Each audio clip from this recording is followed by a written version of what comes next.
Welcome to The Third Chair, a show about real people, real stories, real life.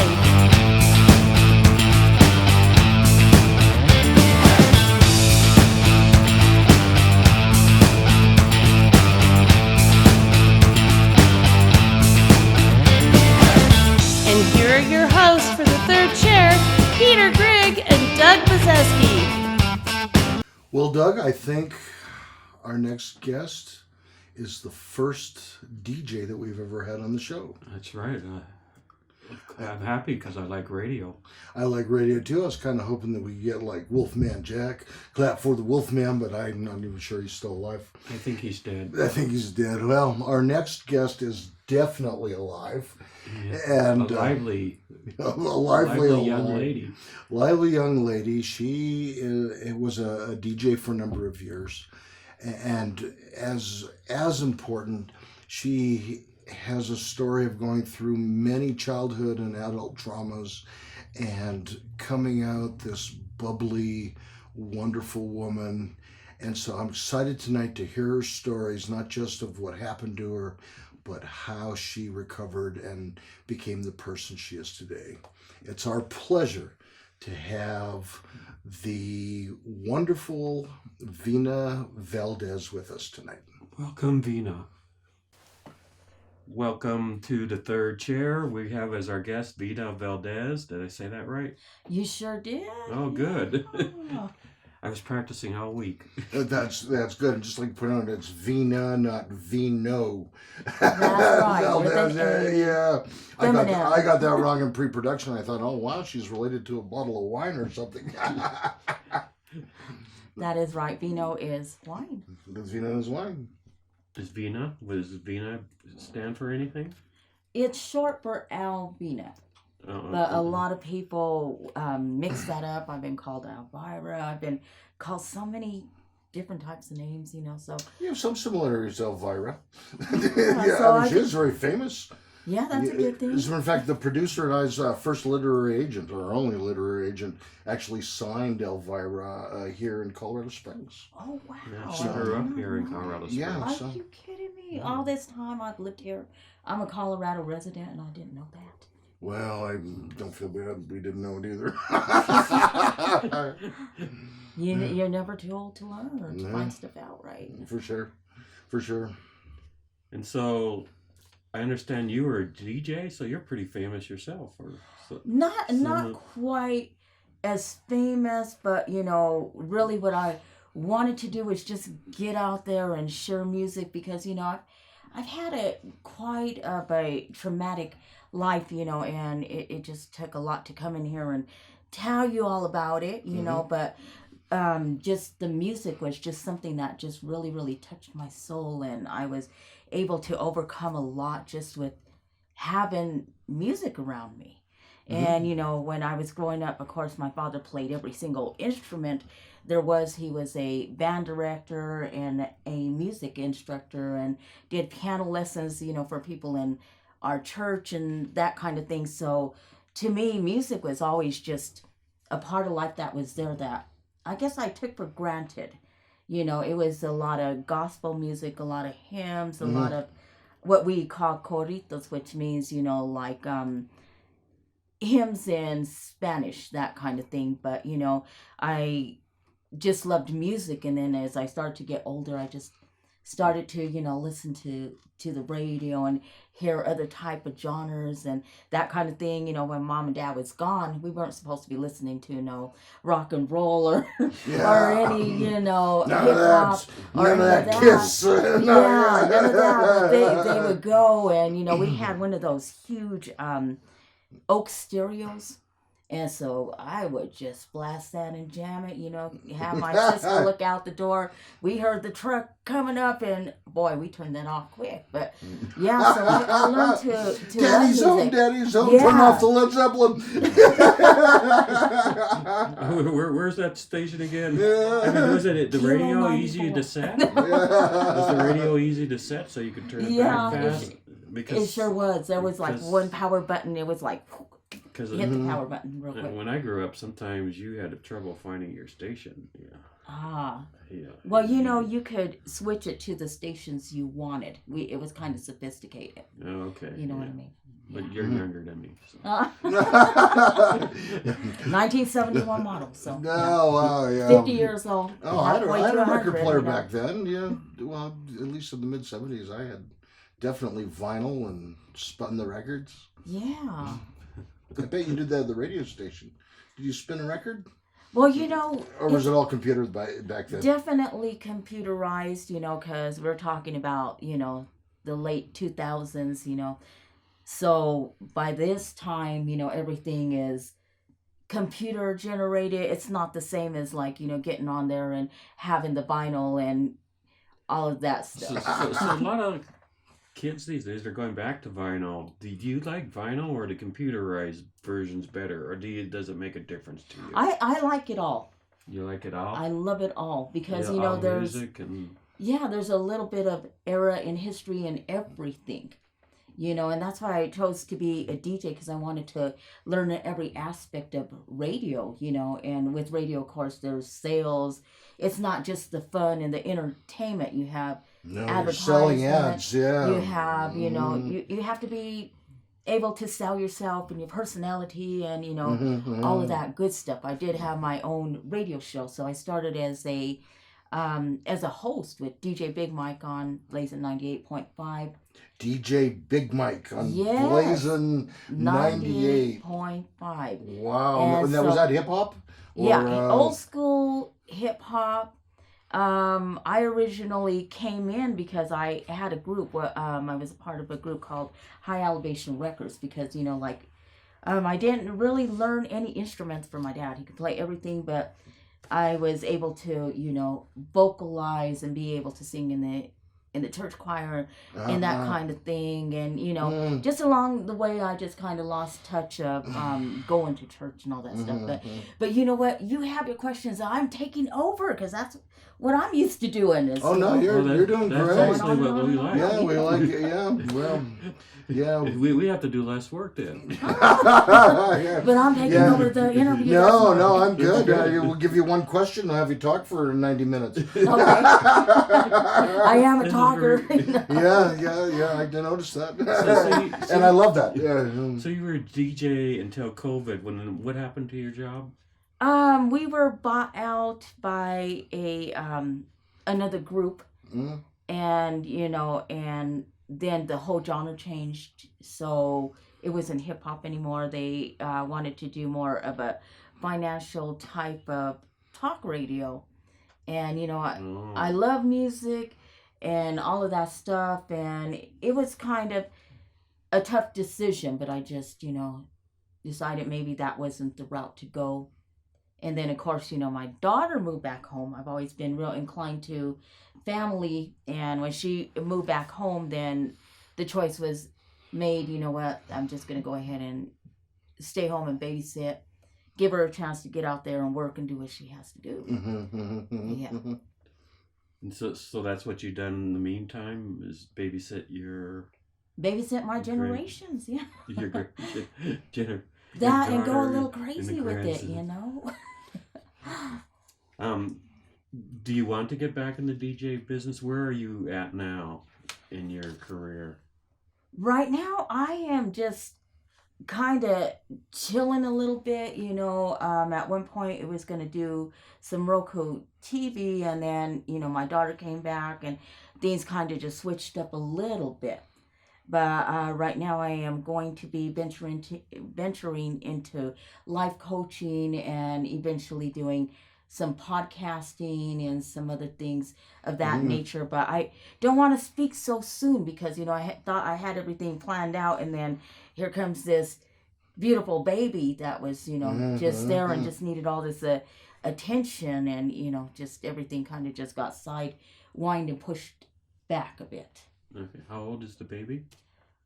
He is going to be a year in January. Oh, okay. My birthday is in January, so it's kind of awesome to have somebody share my birthday month. Oh yeah. I just want you to know that if you do a podcast, that our producer would love to be on. So you've got lots of people who will happily, if you need guests.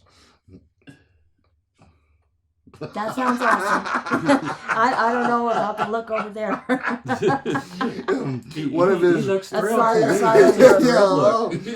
That's his way of saying, I want to. Doug does everything he possibly can to stay off camera. I've kind of noticed that. He's very quiet there. He's quiet there during the recording. So would this be recording or would it be video? Your podcast or audio or video or both? Or? I'm thinking both. Yeah, okay. Definitely both, but I have an engineer I work very, very closely with. That does a lot of the behind the engineering stuff because I'm the talker. That's got to be free. Yeah. Do you plan on having guests on your show? Oh yeah, I've interviewed so many people. Like I say, that's the thing that I'm used to doing. Yeah. Oh yeah, and a lot of people don't realize what happened to Blaze in 98.5 and with the new, them changing the genre and of course the call letters. So it's not Blazing is something totally different, just 98.5. Oh, wow. Yeah. So, there's a lot of wealthy rappers. They could have done a financial show and kept the hip hop going. Featured Dr. Dre and Scarface and. I wish. I've come across a lot of, celebrities, no doubt. But, a lot of them do their own thing and that type of thing. So most of them have a sideline business of some sort or another, whether it's a record label, clothing lines, all kinds of things. Definitely. So the music is part of their life, but they're pretty significant entrepreneurs in their own right. That's right. One thing I noticed, and we're going to come back from a break, but I want you to think about this while we're on break, is that a lot of DJs, they do switch jobs quite a bit. You hear somebody on the radio and then they're gone. And the turnaround is what you're saying. Yeah, the turnaround is great. We will talk about that, when we come right back. That's right. You're great. You got this going into the commercial, great. We'll get back to our guest in just a moment. But do you have a story to tell? Would you, yes you, like to be a guest on The Third Chair? Send us an email and tell us about yourself and your story. And please follow us on social media. Now back to the episode. So we're back with Vina and we are ready to go, and she's going to tell us why there's such a turnover in the disc jockey game. You get used to one DJ and then another one comes all of a sudden one day. What I'm going to say about that, what I think it is, and of course this is my opinion, this may not, be what it is, but this is what I think it is you get a lot of DJs in and they are wanting the fantasy of how it is to be a radio DJ, and they don't realize the work you have to put in as far as, the selling of the ads, that kind of thing. You have to have good content or else, you're not going to have an audience. So it's a lot more complicated than you think. You have to be able to hold it's like a professional athlete in a sense. People want the glory of being a professional athlete, but not the it's hard like, work oh my God, all the weights and the running and the studying and the preparation and the practice that no one sees. They just want the glory of the home run on the field, so to speak. So that's how it is with the DJs as well. Yes. So that's what I'm going to say about it is, And it is a tough business, because I remember I had one radio station, it was new, and I listened to it 2 years, and I thought it was great. And all of a sudden, I came to my car a half hour after I left it, and it changed to a country station. They got bought out. It got bought out. It's a miracle. I read in the paper later, their license in it, and they got somebody else got the time frame. I'm like, what? Well, you have to have good content on there. You have to be able to, it's a profession where you have to hold the people's interest, and that kind of thing. If you don't do that, then you're not marketable, and that means nobody's going to want to advertise on your radio station. So and you got to keep them glued to the station. Yeah. But see, so you knew it didn't have good content because I listened to it. Yeah. So did you learn like catchphrases, like how to keep people interested? No, I've always been kind of like a bubbly person my whole life, and I managed my group, my music group, and, did a lot of promo for that. I had gone in with my engineer, and he was supposed to be going so he could get onto the radio and, to promote our stuff. And then it just so happened that, he just prefers being in the background. So then I was like, one of us is getting on this radio. I don't know who it is. And it happened to be me, because I said, you know what, we need to get our music out there. I want to learn radio. I want to see how all this stuff works, because, I grew up in a family, like I say, my father was a musician, and all the time, did a lot of performances and that kind of thing. And I wanted to just see, how do you do this for radio, and once I got there, I just loved it, because my real personality was able to just come out, and I could just be comfortable and be who I am. Now, I know you're bilingual. Did you do radio broadcasts in Spanish as well? I didn't at all, but I did Or have advertising in Spanish? none of that. Most of the people I had as sponsors were, people that did music. I did have a couple restaurants. Shout out to Club Tilt and Grill, that were Club what? Club Tilt. Club Tilt and Grill. Are they still around? Oh yeah, they're over there on Astrazon, and they have a lot of comedy shows. They have a lot of artists coming through, and musical artists, and they do a lot of amazing stuff. So for my show on the Rush Hour Jam, they were a big sponsor, of course. Cool. To the Havana Grill. The Havana Grill. They of course are a Latino based Cuban food. Yes. Yeah. I know you know that one, huh? Yeah, I've heard. I don't think I've eaten there unless there's a branch up in Denver. I think I've been to They're just Havana. here on They're just here. Academy. Okay. Or off of over here off of Maitland, I believe.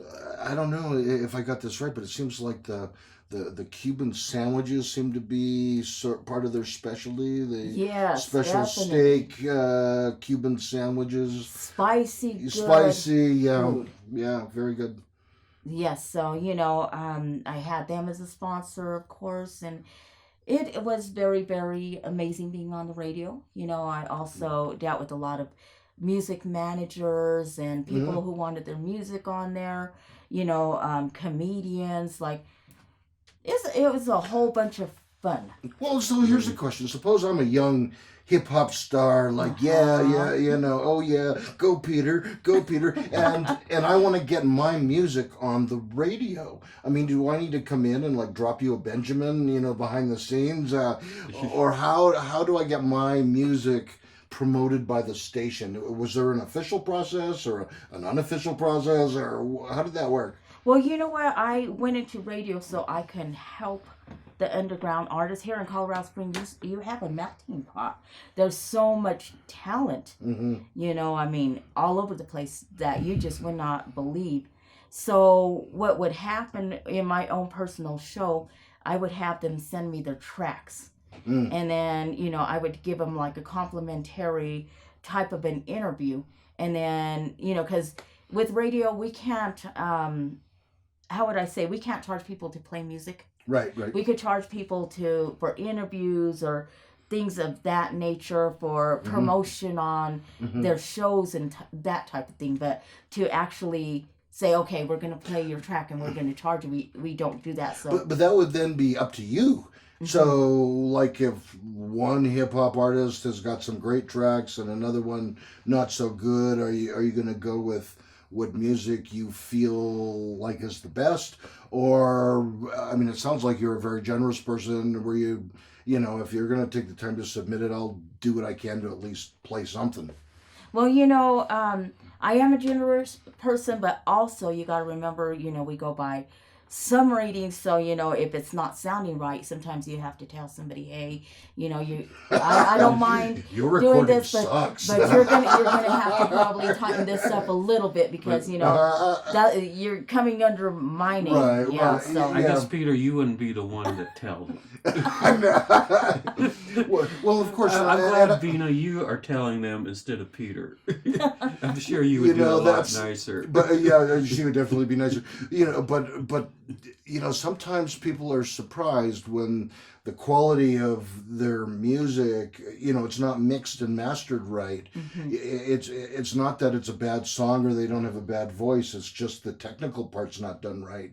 They're surprised. Well, how come that's not good enough? Right. It has to be like all those things. Well, I do have an engineer, and the engineer, of course, because we did a lot of music, and he's a pro at the mixing and mastering. So sometimes we were able to offer that. Hey, do you need a little, fine tuning? We can do this here and get you on the radio.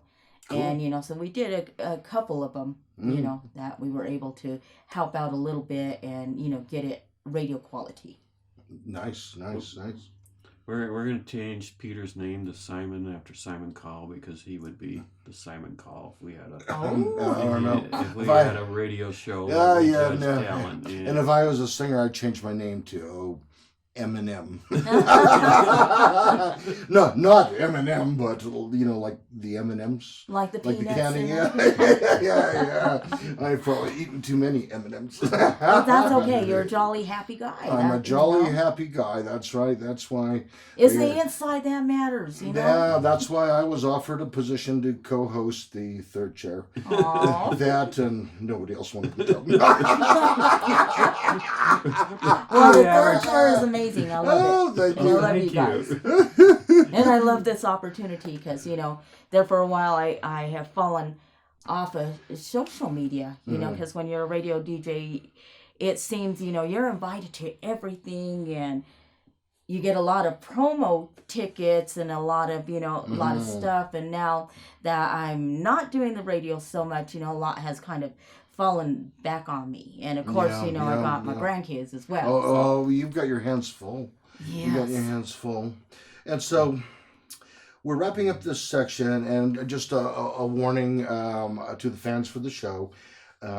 We do cover adult themes. I'm not talking about putting up porno pictures. Oh, no. But we're going to talk about some very serious things that are probably not child appropriate. So if you do have young kids around, we're going to go deep into some things that happen in society that happened to you, and Vina that has shaped my life. And you've given us permission to ask you these questions. So for the first time ever, because on this show is the first time that I would be going that deep. People know me as a radio DJ, as being a teenage mother and that type of thing, but this next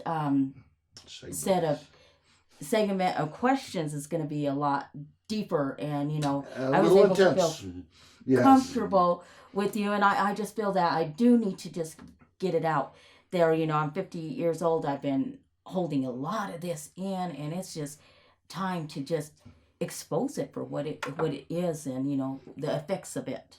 Well, if that's not a good hook for the third segment, I don't know what is. We will be right back. The third segment on the third chair. Wow. That's right.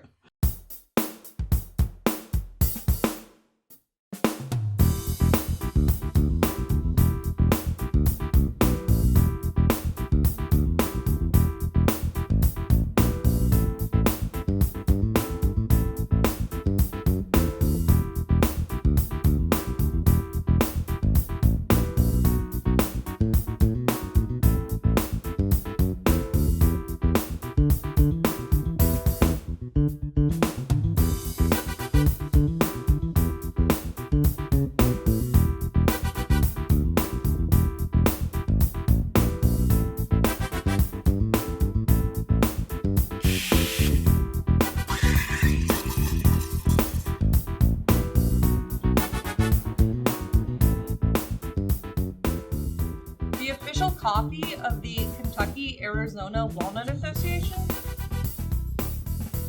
It's kava.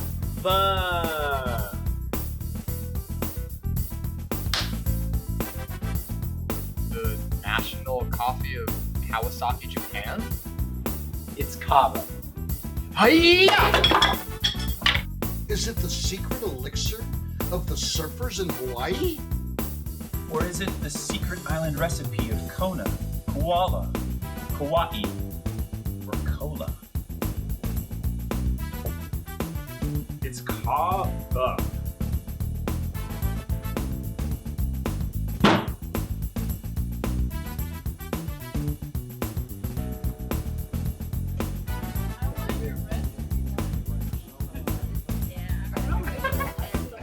Kava is Polish for coffee. And here at Kava Coffee, we focus on serving a delicious, high-quality cup of coffee in a space where love, coffee, and people mix into the perfect blend.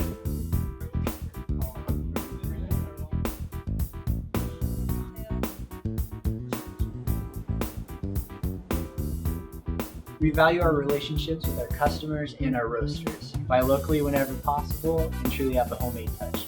Our pastries, syrups, and even our almond milk are made in-house.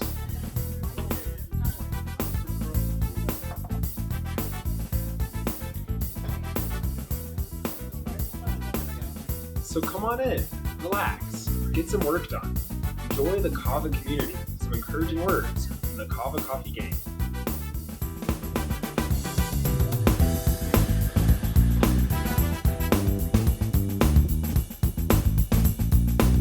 Kava Coffee. Be awake.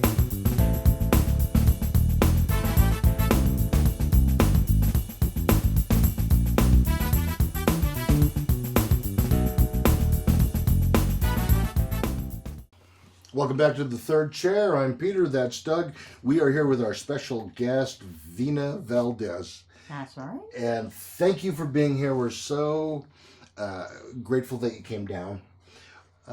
This segment is going to be a little bit of an intense one. You have given us permission to ask you some questions about your childhood and, frankly, some very difficult things that happened. And so I thank you for that. Tell us about your family when you were a kid.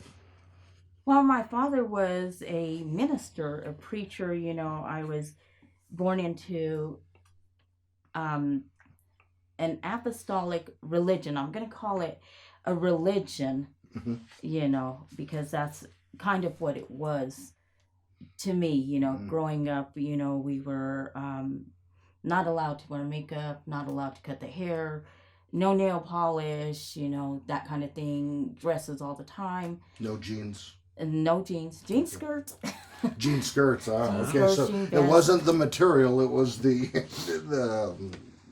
The pants, you know, Yeah, men wear yeah. pants, women wear dresses, and of course not dresses that are revealing or that type of thing. You know, I did learn to wear high heels at a very early age, and of course, you know, I developed really fast, you know, that kind of thing. But I was a preacher's daughter. My father was very educated. He had a master's in education. He did have a bachelor's in foreign languages, and then, of course, a master's in music as well. So he was very talented. Music was always in my home. My mom had a bachelor's in education and in foreign languages as well. So, you know, I can say while they were going to school, you know, I was home a lot alone, you know, kind of like a latchkey kid, you know, between the whole church and all of that stuff. So, you know, there was things that did happen to me because, you know, the absence of the parents. But growing up, I was really raised in a strict home where you listened to the adults and you didn't talk back, or, you know, certain things you just didn't say. Okay. That kind of thing. So, in our pre-production meeting, you had mentioned that when you were 6, that a teenager had done some inappropriate things with you. Is that right? Yeah, I was molested by a girl. You wouldn't think that happens, but I was 6 years old. We used to have church in the dog patch area that's in Pueblo, and it was a church that had the chapel, and then the next door had like Sunday school rooms, bathrooms, that kind of thing. So it was like a property that had a couple of other smaller properties and then the chapel on it, and it had gone across the way it needed to go to the bathroom. The teenage girl told my mother she would take me. While we were in there, some situation happened. Mm-hmm. I was 6 years old, didn't realize what was going on. This girl Mm-hmm. had Mm-hmm. some candy in her purse, Mm-hmm. and some appropriate things did happen. Oh And my gosh. so after that, of course, we went back in the chapel, sat down, and just. So, one very difficult lesson from that is, we always assume it's men or teenage boys. That may not be the case. It can happen. A sexual assault on a child can happen from someone of either gender. Anywhere, anytime. Mm-hmm. And I've become like really, really overprotective of my own children and Mm-hmm. my grandchildren because of this child event. But this girl was molested by her mother's husband. Mm-hmm. And later on I would encounter him because they became like neighbors across the street from me. And then he started to molest me and my neighbor friend. She would come summers with her grandmother who lived across the street, and they lived close to each other, and I was across the street, and he would lure us over and tell us, he would give us money to like, garden in his garden and things of that nature. But So then the 14-year-old that assaulted you was The girl. also assaulted by him. yes. Okay, and this kind of thing, when a guy invites younger kids over and gives them money and candy, that's like called grooming. That's Yes. to sort of set up the situation where people will be more trusting and perhaps allow someone to get close. Well, by that time, I was 9 years old when that started to happen. Mm-hmm. And me and my little friend, we would talk, and I was like, this don't feel okay. This ain't okay. I don't think this is okay. Mm-hmm. But I never told my parents because at during that time, this is like the early 80s, like barely being 80s, like Mm-hmm. 1980, and I just didn't know how to express what had happened. As a kid, it's kind of hard How's a to kid even. supposed to know how to do that? Yeah, it Yeah, takes a lot of I time mean, to process. Even if children work with a therapist, it takes a long time to process and to be able to talk about it. And so,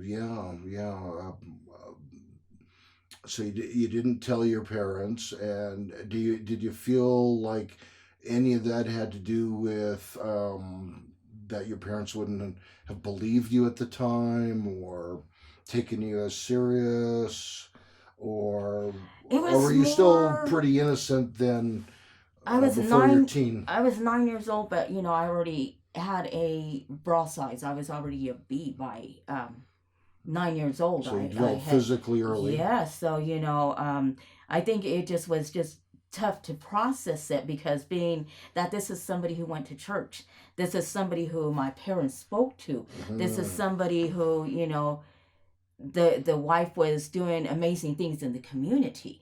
She would take my sister with her to do these things, and I would stay there with the little neighbor girl, and and then these things would just start to subtly happen. It's not like he just came over and just started touching. It just started with just Yeah. hair stuff, just kind of, oh, you're a pretty little girl, that kind of thing. And Well, especially if there was money involved, and you do my gardening and I'll pay. That's all really classically known as grooming Right. Sexual predators, yeah. But by 9 years old, I was like, this don't feel right. I already had that mentality, and just the whole feeling, this is negative, this don't feel right. So then I was able to just tell myself, I'm not going over there. And every time I seen him out there, I would lock myself in the house. And then my mom started to kind of see stuff, and then she just said, I see you ain't going over there to help him with the garden or whatever. And I said, I don't want to. I don't like it. I didn't tell her, hey, this and this is going on. I just said I don't like it. So that was as close as you came to saying what was going on. Yes. Was just saying I didn't like the situation without the details. I was able to be strong enough to remove myself, which, I'm glad I was able to do that, because, a lot of kids are not able to do that, and they fall into the hands of these predators, and this can go on for years, Oh, for sure. And I think you raise a good point, and that is, as a parent, if you begin to see your children acting differently, then perhaps there may be things going on beyond the obvious. Right. And me with my kids, when they got a certain age, it was all the time, you need to tell me if somebody's touching your privates, or if you're not feeling comfortable with somebody, you need to tell me. I don't care if it's a relative, I don't care if it's a neighbor, I don't care if it's your school teacher, I don't care who it is. If you're not feeling comfortable, I need to know, because, we need to make sure that this kind of situation ain't going on, because it does traumatize you. I said totally traumatized, and of course, this wasn't the only time this happened. It felt like I was just a magnet to this type of abuse, sexual abuse. And in a sense, then, do you think, and we'll hold this question for the next segment, when it happens to you more than once or twice or three times, did you get into a kind of thinking where you're thinking like, what am I doing wrong, or am I flawed in some way that I'm attracting this? Yeah. Hold that thought. I felt that way. Hold that thought. We're going to talk about that when we get back. Yeah, when we come right back. I'm so ready to talk about that.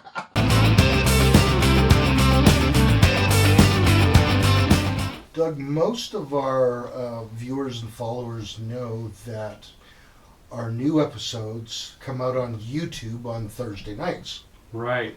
But we have a new announcement about the third chair. Exciting announcement. Starting with the older episodes, they're now going to be on a TV channel. Yes, very exciting. So the TV channel is with the Pikes Peak Library District, Comcast Channel 17 here in Colorado Springs.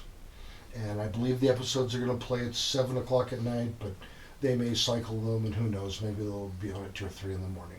So if you're in Colorado Springs and you have Comcast and access to Channel 17, you're able to watch The Third Chair. The episodes are edited a little bit shorter. Some of the commercials are taken out on TV. It should be exciting. Yeah, I can finally tell my friends I'm really on TV. We could tell them we're TV stars. That's right. Yeah.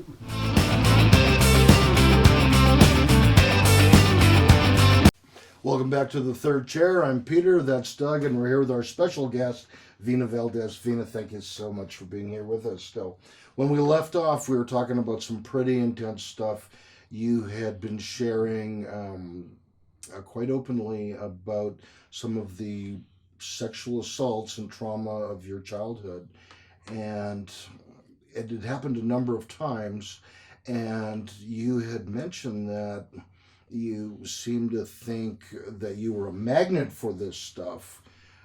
Did you ever blame yourself for this happening, or feel in some way that you were like flawed or had those kinds of self-worth kind of feelings? Yeah, definitely. There for a time period, I decided that I didn't want to wear dresses, and I got to middle school, and my father would take a lot of contracts with the school districts and travel all over New Mexico and Colorado with these with these contracts. And he had taken a contract and he was gone. So it was my sisters, my little brother, and my mother, and I just decided I am not going to wear dresses no more. I am done with it, because that whole thing of how they can just slip up that dress that easy. And I said I'm not doing it. So I started wearing pants to school, and my mom saw it as acting out, but there was As a rebellion. reason why I did it. And then I did chop my hair, but there was an instance where I was raped by somebody when I was 14. And after that I just chopped my whole hair off. I was like, I'm done. I'm just going to pause, because I don't think, I'm a parent of 4 kids, and I don't think we can make this point enough. We all think about, oh yeah, teenagers just rebel because that's what they do. Sometimes there's really, really horrible stuff going on that you just haven't seen, that explains their behavior rather than just rebelling to your morals and values. And unfortunately, a sexual assault on kids in families crosses all socioeconomic levels, from the poor to the wealthy. It happens everywhere. And organizations as well. Sometimes people think, it's just the churches. No, it's Boy Scouts, it's organized Everywhere. hockey, it's everywhere. Your neighbor. Yeah, your neighbor. People you don't think it would be.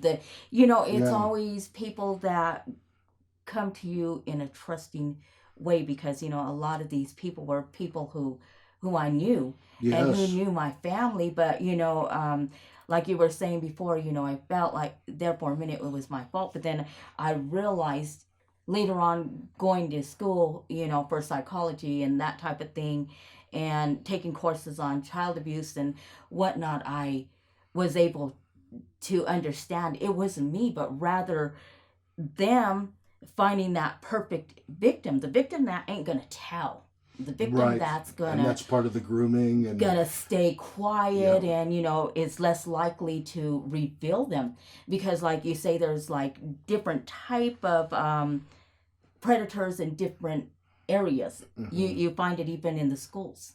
You find it everywhere. Yeah, and it's usually girls that are the victims, but we know from some cases of church where it is like choir boys and things like that. We know from Canada, for instance, and I'm sure it's the same here. There are young men that played ice hockey, and the predators were made their way in as coaches, intentionally trying to find people.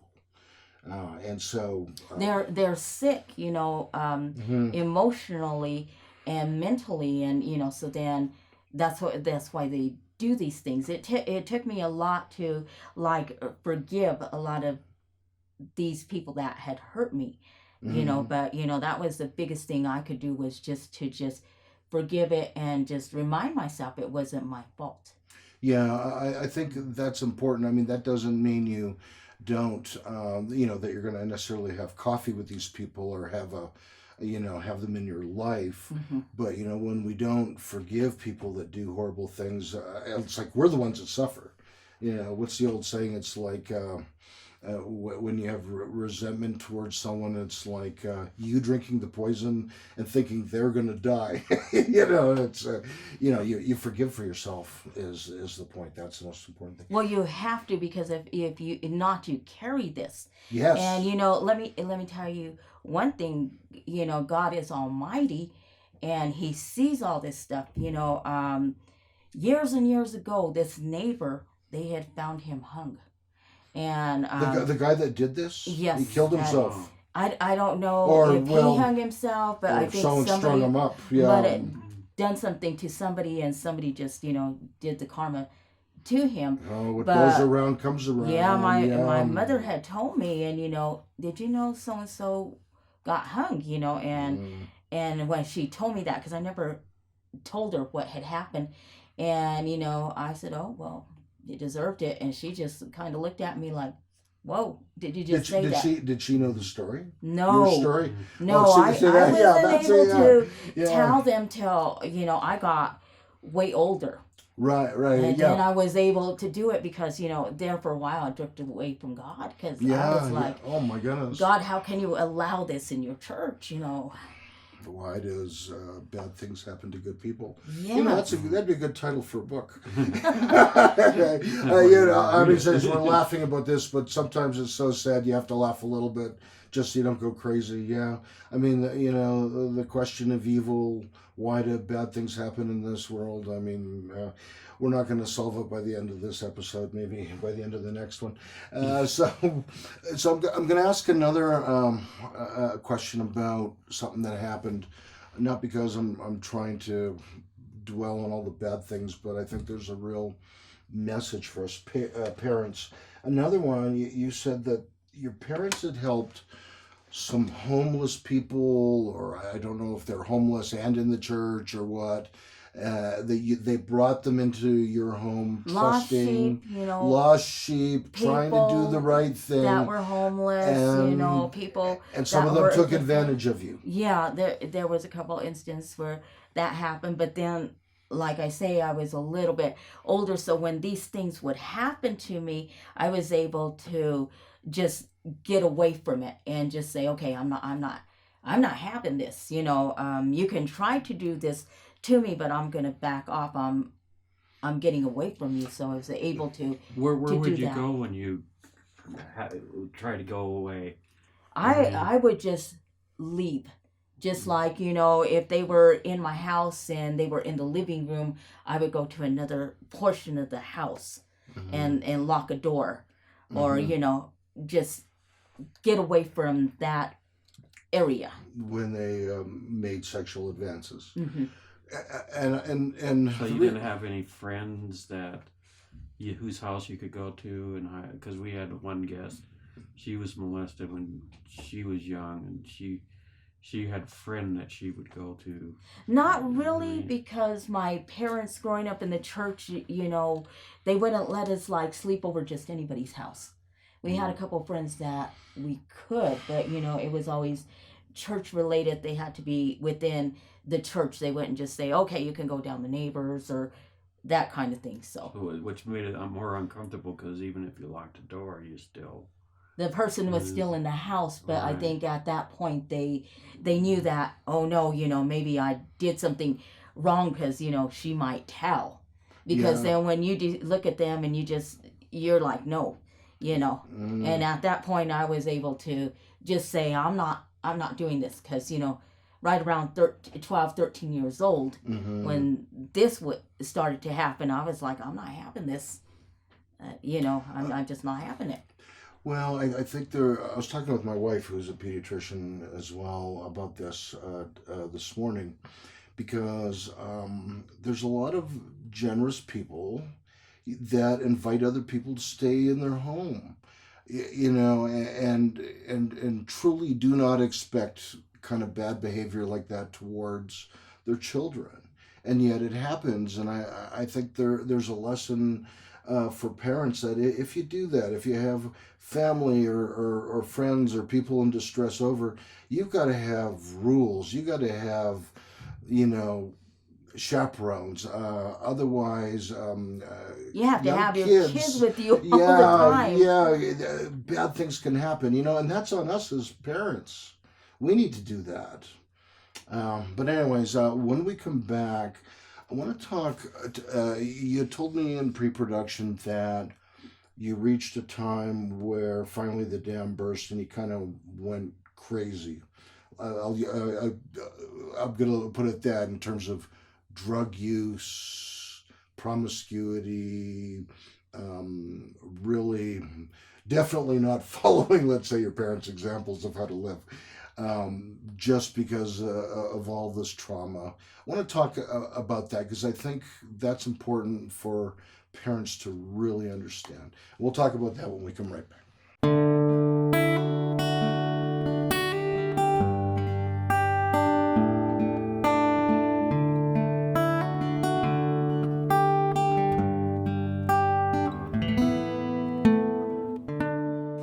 Hi, I'm Dr. Peter Grigg, a life and recovery coach with Pikes Peak Recovery Coaching. I've had the pleasure and privilege of helping people for over 25 years. I want to hear your story, support and encourage you while we partner together to help you reach your goals. I can help you. I am certain I can help you. I can be your guide, role model, resource person, and help you get results. What's my coaching frameworks? I'm an eclectic coach drawing from a variety of disciplines and frameworks with evidence-based proven methods. What would you like to work on? Some popular areas are goal setting and attainment, building and maintaining motivation, finding purpose, personal development, recovery from drug and alcohol addiction problems, health and wellness, life planning, athletic and creative artist performance enhancement, maybe something else. Just ask me. I would love to help you. You can find my services on Fiverr.com.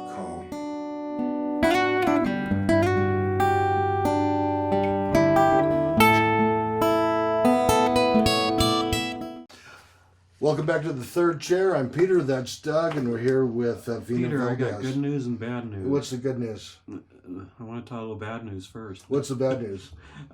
Episode's almost over. So we had that really intense question. Vina's agreed to come back That's next week. That's the good news. So we will talk about some intense teenage stuff next week and end on something a little bit more upbeat. Yes, and Vina, I understand you have pets and you get them, they're rescue animals. Yeah, that has helped me with the recovery of a lot of the traumas that have happened to me. I did have a child that drowned, but we'll go into that next week, and and a family member that was taken due to domestic violence. But just having a rescue pet really did really good for me, and just being that I was able to touch the pet and the pet be there with me during the hardships of a lot of things. Not only that, but then also I felt like I was helping the pet because the pit bulls are a misinterpreted breed, and Right. people think they're these mean animals that are just gonna dig into your leg or tear you apart, and that's how they're trained. Yeah. So I had a pit bull. His name was Boo, and on my Facebook page you'll see him everywhere. Boo, and I just called him Boo. He didn't have a name. My daughter brought him home, and I was like, I don't That's know. a good name Let's for a see. dog. Yeah. Boo. So I just named him my Boo. So he was just everywhere with me, and then of course I had a little teacup poodle. They both have since went over the Rainbow Bridge, and I just have adopted another rescue, another pit bull, and her name is Mia. That was her name from before, but Mia. But yeah, I tend to love animals because they're non-judgmental. They're there. Your spouse may not be there all the time, but you get home, that dog is just patiently there. You're their whole world. Mm-hmm. Yeah, so I'm a little crazy Yeah, about and if you pet. screw up, they still just accept you. Yeah, especially when you forget to beat them. Peter was known to drop one. We will keep the flying dog stories to a minimum. We adopted a lot of rescue dogs and cats, and one of the things, we have friends because we volunteered at a rescue place, and we've seen a bumper sticker, and it says, shows the name of the rescue place, and it says who rescued who, and that's a very good question. Like your situation, the dog. Not only did you rescue the dog we rescued each other. Yeah. I mean, that's what happened. Yeah. I fell in love with very him, important. and they fell in love with me, and it's amazing. Some people ain't how would I say pet friendly. They don't like it because with pets you get pet hair on you. Pet poop. Yeah. Thank God I had the kids that kind of helped out, you know. But yeah, that's not the fun part of it. But you know, their work. It's worth the cuddles and the care and you know just that security because you know that's what my pets have been to me. Like some people will say, well, you know, they don't like the pets on the furniture, but I believe it or not, I made my whole house according to the pet. So you know, like the whole house had like leather sofas and recliners because then it's so easy to just wipe everything up and you know. Sure, my goodness. Well, there's a massive amount of science on hardwood floors. Yes, I have that in my kitchen. Yeah, we have that all over the house. Yes, so you know your pet in a sense they become your world, and you kind of just make everything set up for them. I know there's like 4 cats up here, and I was like. They were all on the couch. I was like, yeah, that's right. Yeah, the problem is they think they're lap cougars. Yeah. They are so adorable. They are adorable. And we may talk more about the cats when we come back next week. In the meantime, thank you, Vina, for being here. And thank you for coming back for another episode next week. Please don't forget to like, share, subscribe, and hit the notification bell icon from 2 Men and a Duck Entertainment in the third chair. Good night. And real quick, what platforms is this going to go on to? I know it's YouTube, right? And Comcast 17. All right, you all TV. heard that, so you got to tune into this. Comcast 17 if you're in Colorado Springs. That's right. I don't think you can get that if you're in Boston. But you can get YouTube everywhere around the world, right? That's right. That's right. This has been The Third Chair.